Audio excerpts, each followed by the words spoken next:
Guys, ini kabar baik ya, teman-teman. Ini salah seorang anggota dewan terhormat kita ya, Bapak Habibur Rahman ini dari Partai Gerindra menyebut bahwa progres RUU perampasan aset ini sudah selangkah lagi untuk disahkan. Ya, teman-teman, dalam rapat terbaru teman-teman terkait RUU perampasan aset, ya Bapak Habibur Rahman ini meyakinkan semua pihak bahwa RUU perampasan aset tidak akan diganggu, tidak akan dihapus, teman-teman, bahkan bakal dilanjutkan.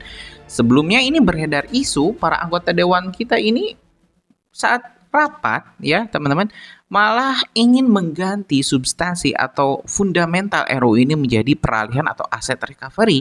Nah, teman-teman, ya nggak semua anggota dewan juga setuju kan, itu baru usulan. Nah, hari ini kita bakal melihat bener nggak sih RUU perampasan aset bakal disahkan, dan disahkannya namanya apa? RUU perampasan aset kah? RUU peralihan aset kah? RUU recovery atau pemulihan aset kah? Atau apa nih? Nah, biar nggak penasaran, kita simak deh informasi berikut ini. Saudara, Komisi 3 DPR RI kembali melanjutkan pembahasan RUU perampasan aset melalui rapat dengar pendapat umum meski memasuki masa reses. RDPU lanjutan kali ini mengundang perwakilan advokat yakni Magdir Ismail dan Junifer Girsang. Langkah ini dilakukan untuk menghimpun masukan dari berbagai kalangan sebagai bagian dari penyempurnaan substansi RUU yang dinilai penting dalam penguatan penegakan hukum. Ketua Komisi 3 DPR RI Habibur Rahman bilang, kehadiran dua advokat senior dalam RDPU kali ini diharapkan dapat memperkaya pembahasan RUU perampasan aset. Sementara Magdir Ismail bilang, syarat perampasan bisa dilakukan sebelum menunggu putusan hukum tetap.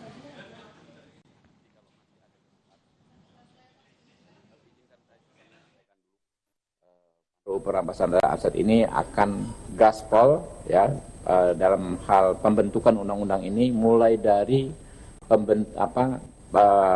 penyusunannya, Pak Magdir. Jadi sekarang kita sedang dalam menyusun ya draft undang-undang. Kita mohon masukan sebanyak-banyaknya dari masyarakat ya. Jadi di masa reses ini kemarin kami mengunjungi 3 daerah ya, Kalimantan Utara, Maluku Utara, dan Papua Tengah. Kami juga menyerap aspirasi dari masyarakat terkait RUU perampasan aset ini. Objek atau instrumen yang digunakan untuk melakukan kejahatan. Ini penting karena menurut KUHAP kita inilah prinsip-prinsip dasar tentang perampasan atau penyitaan dan seterusnya. Kemudian adanya tentang syarat perampasan. Kejelasan keadaan nyata perampasan dapat dilakukan tanpa menunggu putusan pidana tetap. Alasan patut diduga terkait dengan tindak pidana harus dikesampingkan. Artinya bahwa di sini syarat perampasan itu memang betul-betul ada bukti. Kalau gubernur, kalau bupati, kalau camat, kalau kepala desa tidak bisa mengatasi teriakan rakyat di desa, kita tidak segan-segan. Presiden turun tangan, kita memenuhi apa yang diteriakin oleh rakyat. Jadi saya kira sangat banyak hasil yang kita lakukan, perbaikan yang kita lakukan. Puluhan ribu sekolah sudah kita perbaiki. Akhir tahun ini mungkin lebih 70.000. Tahun depan target kita 100.000. Dan kita akan selesaikan dalam 3 tahun yang akan datang. Semua sekolah di Indonesia akan kita perbaiki. Semua puskesmas Indonesia yang sudah 30 tahun lebih tidak diperbaiki, kita akan perbaiki, saudara-saudara sekalian. Jadi saudara-saudara, ini juga tadi akibat kerjasama yang baik, kerja keras yang baik, keberanian oleh hampir semua menteri saya lihat, percaya diri, ya kan? Orientasi kepada kebenaran, orientasi kepada rakyat, kita akan bergerak lebih cepat lagi. Saya kira itu dari saya, saudara-saudara. Pak Bahlil, ya kan? Teruskan pengabdianmu dengan sebaik-baiknya, ambil manfaat dari apa yang sudah kau pelajari, saya terus menilai ya, pekerjaan beliau, dan saya menilai sampai sekarang beliau harus saya kasih raport memuaskan.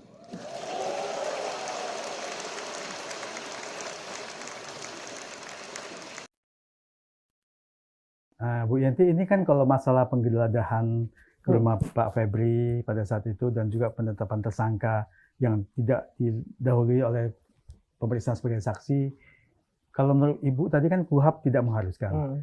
Apakah itu boleh mengabaikan putusan Mahkamah Konstitusi nomor 21 garing PUU 12 Romawi garing 2014 yang mengharuskan itu penggeledahan segala macam penetapan tersangka itu harus didahului dengan pemeriksaan sebagai saksi. Nah, apakah itu menjadi kontroversial atau gimana? Iya, memang ada dua pendapat kan sekarang. Tapi kalau menurut saya putusan MA itu kan pijakannya sudah nggak ada karena kan MK itu putusannya pijakannya udah nggak ada karena KUHP-nya kan sudah bukan 81 kan sudah di sini. Dan rasa-rasanya memang bahkan kejaksaan juga sering kan penetapan tersangka tanpa diperiksa terlebih dahulu gitu ya. Kalau saya sih nggak masalah dan memang begini gitu. Apalagi ada penggeledahan itu kan sudah misalnya waktu BI digeledah. BI kan pernah digeledah tuh. Sampai sekarang nggak ada tersangkanya malah. Tapi digeledah ya. Makanya kita harusnya mulai taat aturan, mungkin mulai ya the rules must be obeyed, itu ya harus gitu, bahwa hukum itu memang harus ditaati, jangan sampai hukum ini tidak diataati. Kalau mau ditanya, saya terus terang sedih ya lihat perkembangan hukum apa yang disampaikan Pak Mahfud tuh. Saya rasa ya kita merasakan itu bahwa terutama hukum pidana ya mungkin perdata juga, tapi kan saya tidak kompeten bicara di sana karena saya lihat kok ya hampir benar ya, ada yang tajam ke bawah, tumpul ke atas, dan kemudian ada discrimination action gitu ya, ada diskriminatif, kemudian pilih gitu ya, terasa kok ya, saya terasa ya memang kita nggak punya dokumen yang benar-benar didokumenkan gitu ya, dan itu memang sedih ya, harusnya semua itu ada dokumennya, ada dokumen. Jadi bernegara, tata kelola pemerintahan, tata kelola bernegara, berhukum ini harusnya ada dokumennya. Misalnya sekarang sedikit ke sini ya, TPPU, korupsi TPPU masih memang harus dengan Asset Recovery Act. Tapi sampai sekarang kan nggak ada. Padahal 2008 itu saya termasuk di sana membuat rumusan tuh hampir jadi. Dan dokumennya ada, tapi sekarang kan nggak ada.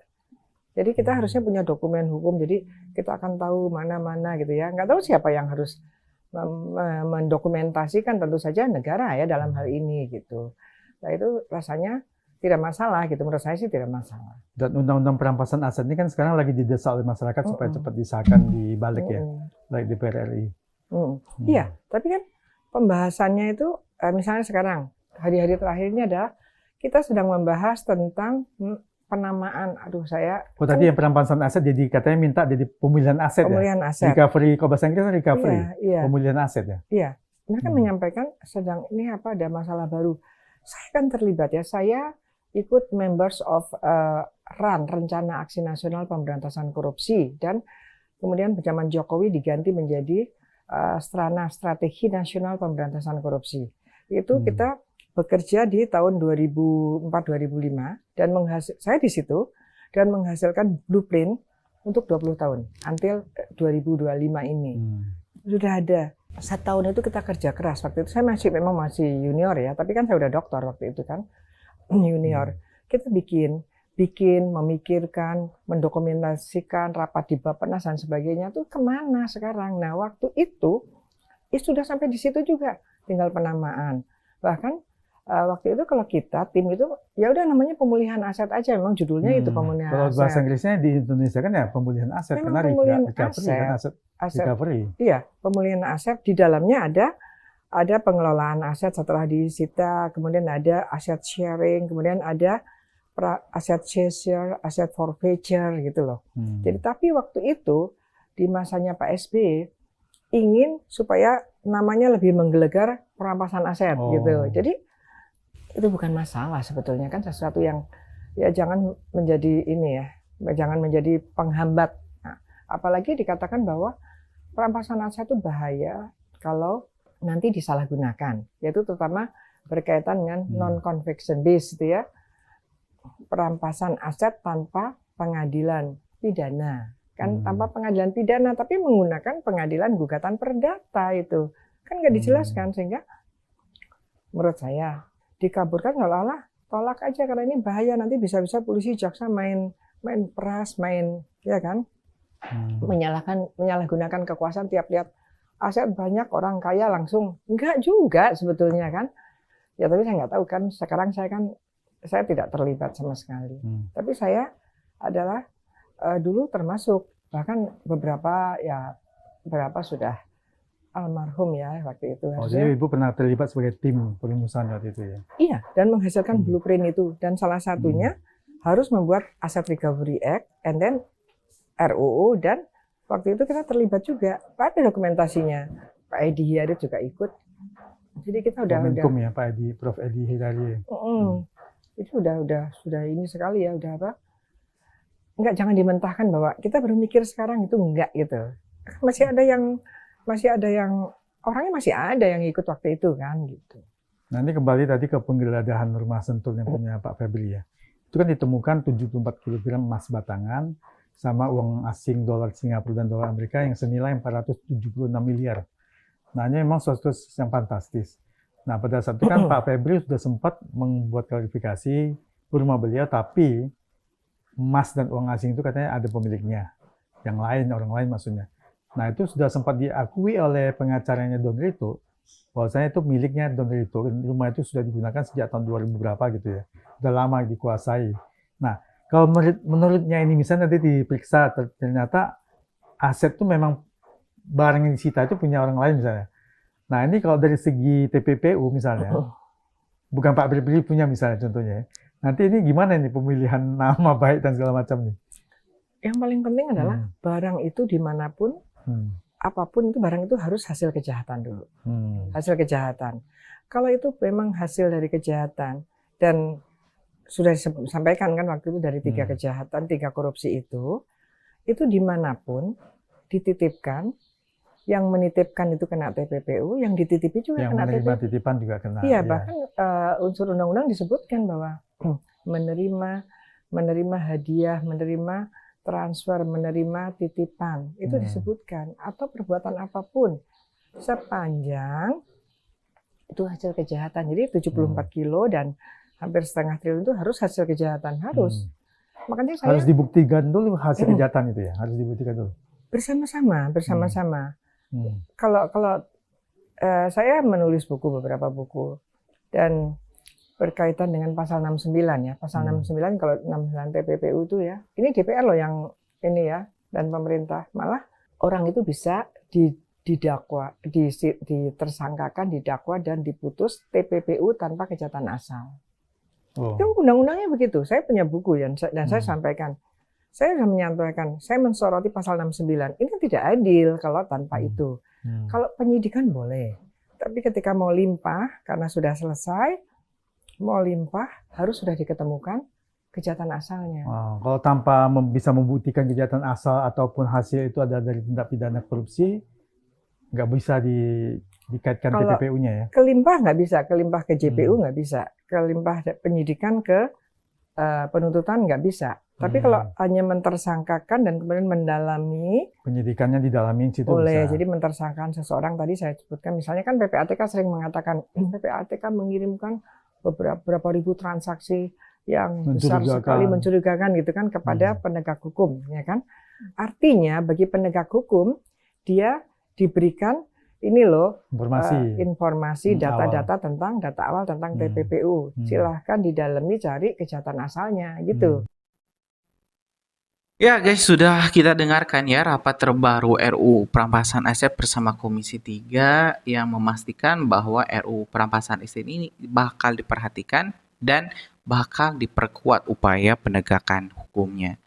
Nah, di sini teman-teman yang menarik ya, DPR sepertinya terbelah dua juga. Ada yang ingin RUU ini diganti namanya, substansinya jadi peralihan aset, ada juga yang mendukung RUU ini untuk disahkan. Nah, mudah-mudahan ya partai koalisi Pak Prabowo mengikuti arahan Pak Prabowo yang tegak lurus, teman-teman. Ingin RUU ini disahkan.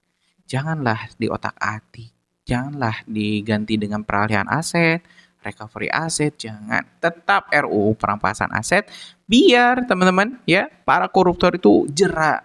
Minimal ya dimiskinkan 7 turunan dan dicoret haknya untuk kembali dipilih menjadi pejabat publik. Wah, itu kan baru mantap.